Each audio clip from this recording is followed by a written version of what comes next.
नमस्कार, मैं आपके साथ रंजना रावत और आप देख रहे हैं जवाहर झारखंड। इस वक्त बुलेटिन की शुरुआत करेंगे और सबसे पहले आपको रांची से बड़ी खबर बता दें। रिम्स के डॉक्टरों के निजी प्रैक्टिस पर लगी रोक। तो रांची से बड़ी खबर, रिम्स के डॉक्टरों के निजी प्रैक्टिस पर लगी रोक।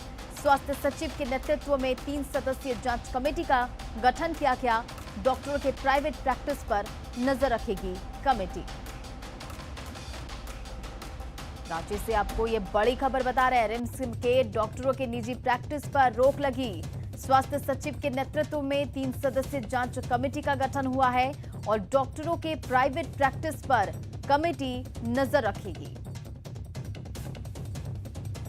और इस पर अधिक अपडेट के साथ निरंजन हमारे सहयोगी इस वक्त हमारे साथ हैं। निरंजन, क्या कुछ इस पर अधिक जानकारी है?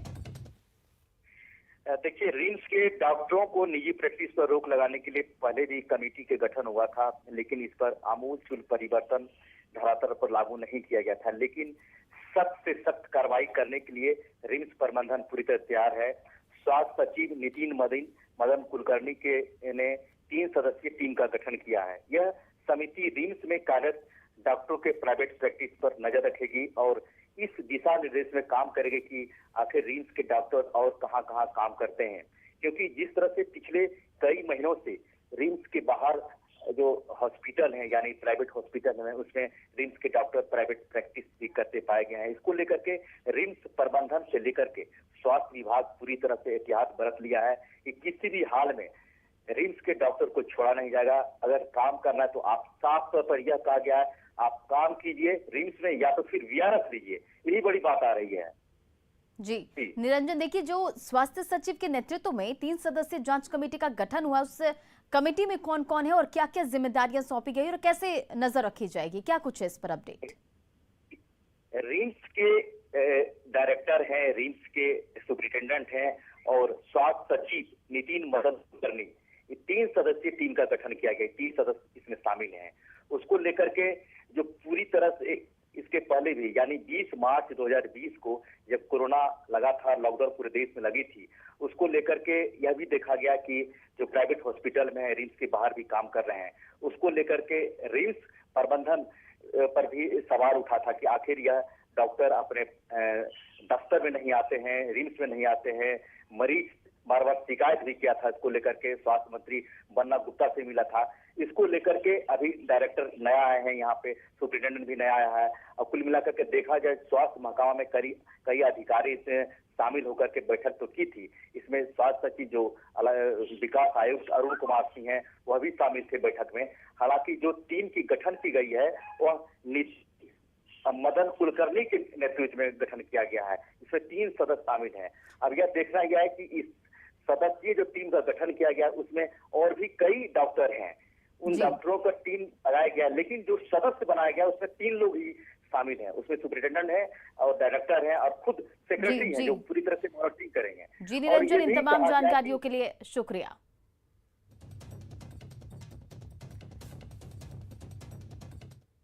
चलिए बढ़ते अगली खबर की ओर। पलामू में रेलवे 3rd लाइन का निर्माण कर रही कंपनी अशोका बिल्डकॉन के साइट पर अपराधियों ने दिन दहाड़े फायरिंग की है, जिसमें कंपनी के इंजीनियर वीरेंद्र कुमार को गोली लगी है और घायल इंजीनियर को अस्पताल में भर्ती कराया गया है, जहां उनकी हालत खतरे से बाहर है।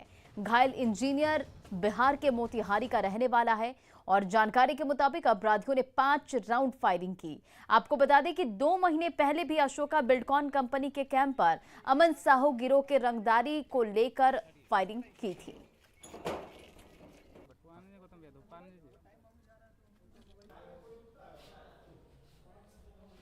वो काम करवा रहे थे, वहाँ पर 10 से 15 मजदूर था और उसी बीच में आया और पता नहीं चला किधर से आया, वो गोली चला के फिर निकल गया। हैदरनगर थाना क्षेत्र में फायरिंग हुई है।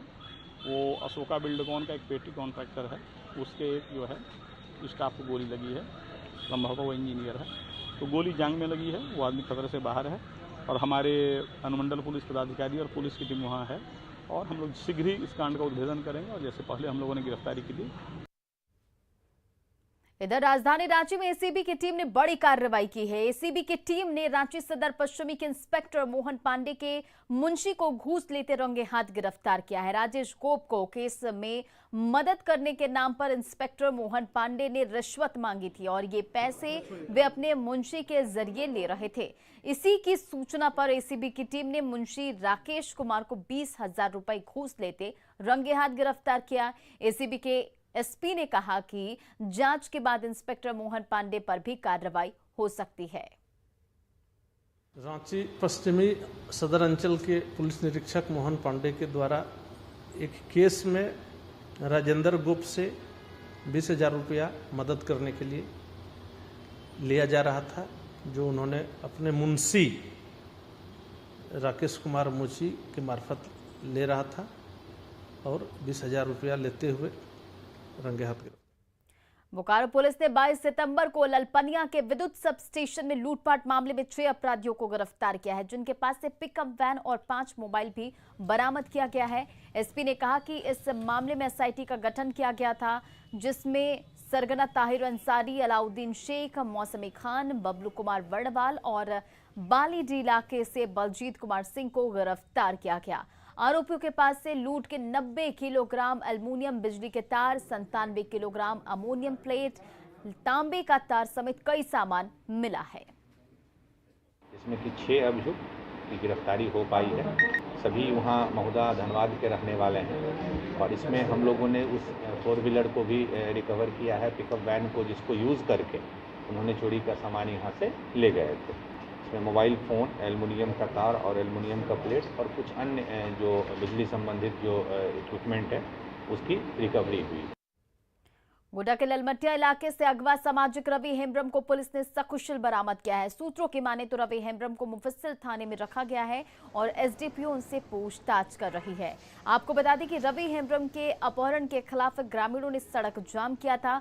ग्रामीण ईसीएल पर अपहरण का आरोप लगा रहे थे। गांव वालों का कहना है कि ईसीएल के लिए जमीन देने से ग्रामीणों ने मना किया था। ग्रामीणों का नेतृत्व रवि हेम्ब्रम कर रहे थे।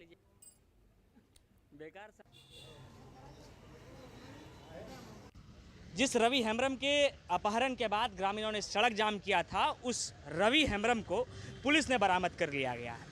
सूत्रों से मिली जानकारी के मुताबिक बताया जा रहा है कि पाकुड़ के लिट्टीपाड़ा से रवि हेम्ब्रम को यहां लाया गया है। लेकिन अब सवाल ये होता है कि क्या उसका अपहरण हुआ था या ये कोई राजनीतिक खेल था। इन तमाम चीज़ों को लेकर पुलिस छानबीन कर रही है। आप देखेंगे कि मुफस्सिल थाने के अंदर एसडीपीओ जो है आनंद मोहन सिंह गोड्डा के, उनकी गाड़ी लगी हुई है और अंदर किसी को भी जाने की अभी अनुमति नहीं मिल रही है। हालांकि पुलिस ने स्पष्ट रूप से कहा है कि अभी वो इन तमाम बातों को लेकर किसी भी तरह की बयानबाजी नहीं करेंगे। लगातार 2 दिन से जो था ललमटिया बौरीजोर मुख्य मार्ग, उसे ग्रामीणों ने जाम कर रखा था। आज भी पूरे दिन ग्रामीणों ने जाम कर रखा है।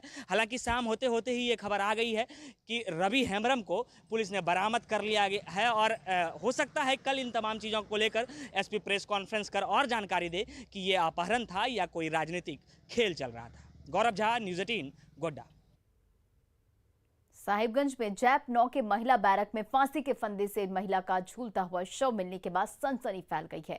महिला अपनी देवरानी के साथ साहिबगंज आई थी और मृतक की देवरानी रेखा देवी पलामू जिले पुलिस बल में है और पासिंग आउट के लिए साहिबगंज आई थी, लेकिन पासिंग आउट नहीं होने से 1 महीने से साहिबगंज में ही रुकी हुई थी। रेखा देवी ने अपने साथ महिला को भी ले गई थी, लेकिन अब महिला का शव फांसी के फंदे से लटका हुआ मिला है और पुलिस ने आधिकारिक मौके पर पहुंचे थे और साथ ही मौत की जांच में टीम जुटी हुई है। नींद खुला मेरा तो हम देखे कि पीछे नहीं है दीदी। अच्छा। तो हमको लगा फिर आइबे करेंगे ना, तो हम निकले बाहर। तो बाहर निकलना ही जैसे चाहे कि देख रहे हैं कि रूम में दोनों चप्पल है मेरा। तो फिर मेरा खटका गया, आखिर गए कहाँ हो, इतना देर तक नहीं है। तो फिर जाके बाहर देखे तो देखे कि वहाँ पर लटके हुए।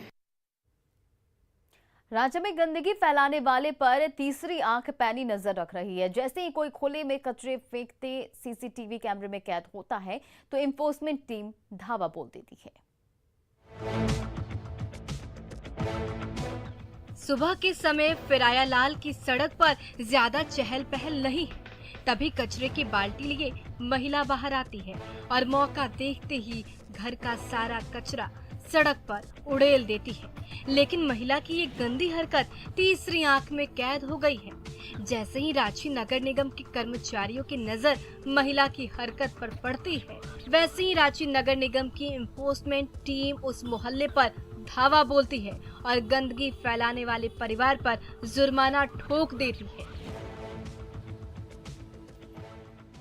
मैंने इसलिए लिया है कि यहाँ पर कचरा डाला जाता है जो कि गलत है, और ये कचरा गाड़ी आती है सुबह। ये लोग को अपने से शहर को स्वच्छ रखने के लिए जागरूक होना होगा और गाड़ी जो आती है उसमें ये कचरा को डालना होगा। तो देखा आपने, शातिर अपराधियों पर नजर रखने वाली तीसरी आंख अब रांची शहर को गंदा करने वालों की भी निगरानी कर रही है। शहर के गली और मोहल्ले में लगे 750 से भी ज्यादा सीसीटीवी कैमरे अब उन लापरवाहों पर भी नजरें गड़ा रहे हैं, जिसके चलते रांची को सुंदर और स्वच्छ बनाने की हर मुहिम पर पानी फिर रहा है। इसलिए इन कैमरों में जैसे ही कोई गंदी हरकत कैद होती है, वैसे ही रांची नगर निगम की एनफोर्समेंट टीम उस पर नकेल कसने दौड़ पड़ती है। बेवजह 20 सड़कों में कचरा पॉइंट बना के शहर को गंदगी फैला रहे हैं। इसके लिए उन्हें हम वार्निंग देते हैं, समझाते हैं, जागरूक करते हैं, साथ ही साथ कम से कम फाइन देकर उनको छोड़ा जाता है। तो रांची को गंदा करने वाले हो जाओ सावधान, क्योंकि हर गली और हर मोहल्ले पर तीसरी आंख की पैनी नजर है। ये कैमरा हर उस शख्स की एक एक हरकत कैद कर रहा है, जिसके चलते रांची शहर की खूबसूरती पर आंच आ रही है। निरंजन कुमार, न्यूज़ 18 रांची। झारखंड मंत्रालय में कल्याण, गुरुकुल, खूंटी और जमशेदपुर से प्रशिक्षण ले चुके 238 युवाओं को सीएम हेमंत सोरेन ने नियुक्ति पत्र सौंपा। 3 महीने के प्रशिक्षण के बाद 238 छात्रों को नियुक्ति पत्र मिला है। इस मौके पर सीएम ने कहा कि बहुत जल्द ही 700 शिक्षकों की बहाली होगी। साथ ही सरकार युवाओं को रोजगार के लिए 25 लाख तक का ऐलान भी दे रही है। रोजगार के नए रास्ते खोले जा रहे हैं, वहीं ग्रामीणों को भी स्वावलंबी बनाने की कोशिश की जा रही है। सरकार भी बहुत बड़े पैमाने पर आप लोगों को अपने पैरों पर खड़ा होने के लिए रोजगार के नए रास्ते खोल रहे हैं। आप लोगों ने ट्रेनिंग लिया, आप लोगों ने सरकार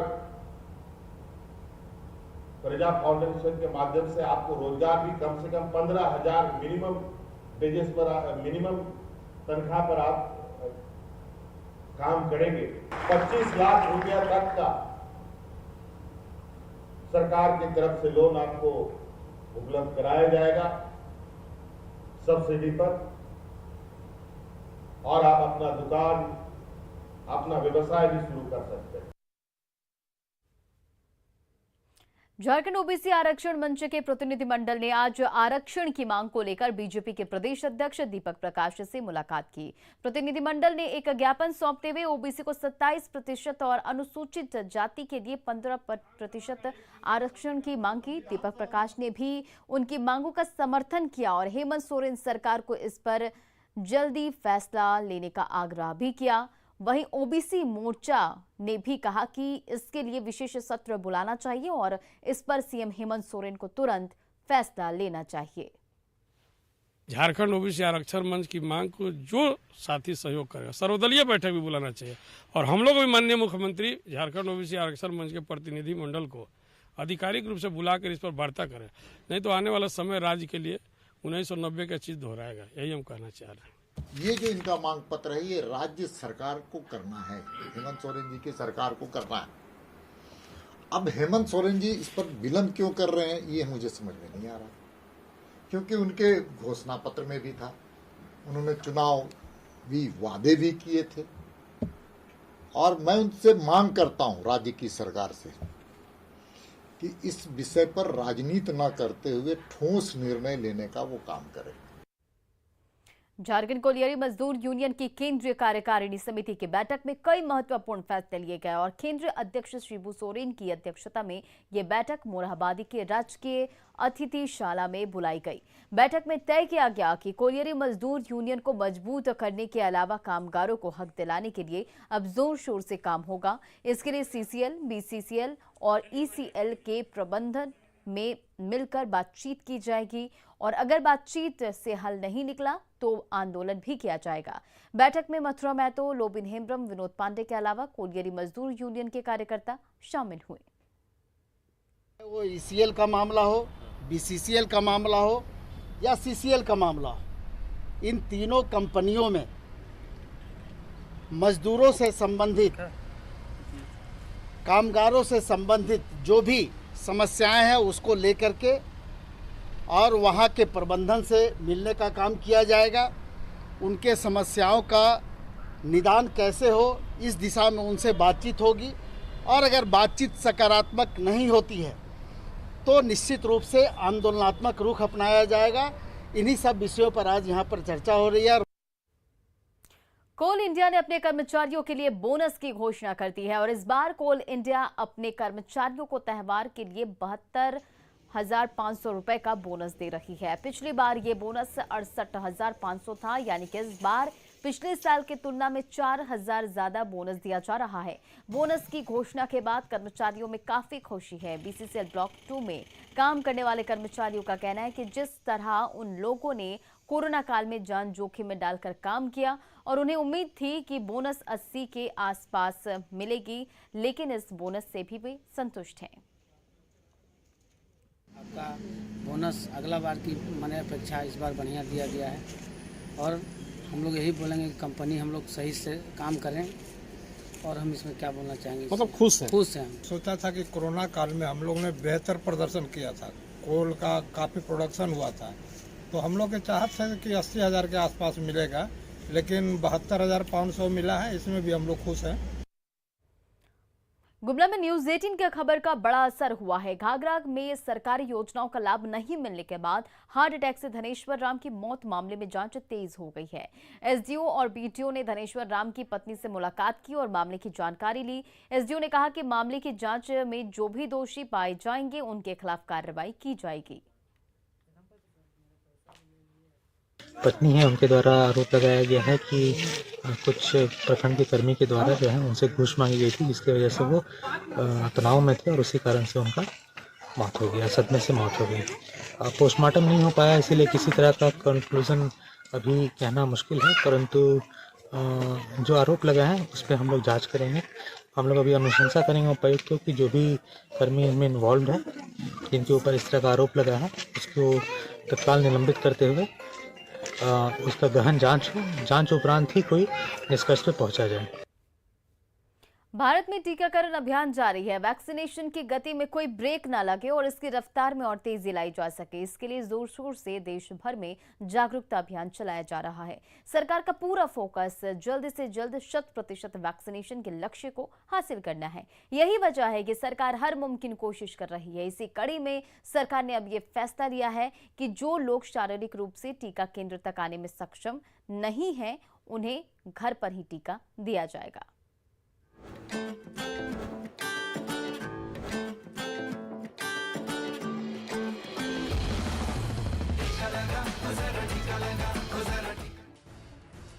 कोविड-19 वैक्सीनेशन की रफ्तार बेशक भारत में रफ्तार पकड़ चुकी है। शहरों से लेकर गांव तक हर रोज लाखों करोड़ों लोगों का टीकाकरण किया जा रहा है। जो लोग कुछ महीने पहले तक टीका लेने में आनाकानी करते दिखते थे, अब वो भी दूसरों को टीका लेने की नसीहत देते दिख रहे हैं। कुल मिलाकर कहा जाए तो वैक्सीनेशन को लेकर अब लोगों की सोच बदल रही है और इसकी तस्दीक कर रही है टीका केंद्रों पर लोगों की उमड़ती भीड़। लेकिन तमाम उपलब्धियों के बावजूद शारीरिक रूप से अक्षम और दिव्यांगजनों का टीकाकरण अब भी सरकार के लिए एक चुनौती थी, जिसका आखिरकार केंद्र सरकार ने स्थायी समाधान कर दिया है, जिसके मद्देनजर ऐसे लोग जो शारीरिक मजबूरियों के चलते टीका केंद्र तक आने में सक्षम नहीं हैं, स्वास्थ्य विभाग की टीम उन्हें घर जाकर वैक्सीन का डोज देगी। उसके अकॉर्डिंगली उन दिव्यांगजनों का नियरर उनके होम तक जो है वैक्सीनेशन करने की व्यवस्था करने जा रहे हैं। भारत की विशाल जनसंख्या को देखते हुए दुनिया के इस सबसे बड़े टीकाकरण अभियान को आगे बढ़ाना किसी चुनौती से कम नहीं था, लेकिन केंद्र सरकार की इच्छा शक्ति और स्वास्थ्य विभाग के कर्मियों ने सेवा भावना और जीवटता की बदौलत इस अभियान को न सिर्फ आगे बढ़ाया बल्कि रिकॉर्ड स्तर तक पहुंचाया भी है, जिसकी बदौलत आज देश भर में वैक्सीनेशन का आंकड़ा 83 करोड़ के पार हो चुका है। इस राह में जो थोड़ी बहुत मुश्किलें आ रही हैं, सरकार एक एक करके उसका समाधान ढूंढ रही है। दिव्यांगों के लिए डोर टू डोर वैक्सीनेशन का फैसला भी उन्हीं में से एक है। जो सीवीसी पे नहीं पहुंच पाते हैं या नहीं पहुंच पाने की स्थिति में है, उन सभी को वैक्सीनेट करने के लिए निर्देशित किया गया है। जाहिर है केंद्र सरकार देश में 100% वैक्सीनेशन को लेकर बेहद गंभीर है। यही वजह है कि चुनौती चाहे जैसी हो, सरकार हर मुसीबत का स्थायी हल लेकर आती है। उम्मीद है अगर वैक्सीनेशन की यही रफ्तार कायम रही तो भारत में कोरोना बीते वक्त की बात हो जाएगी। Bureau report, news 18 network.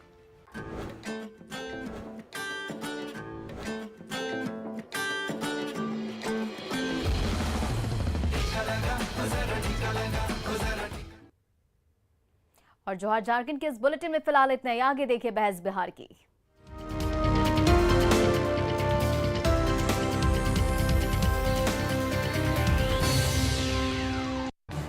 इस न्यूज हेडलाइंस के प्रायोजक पेट सफा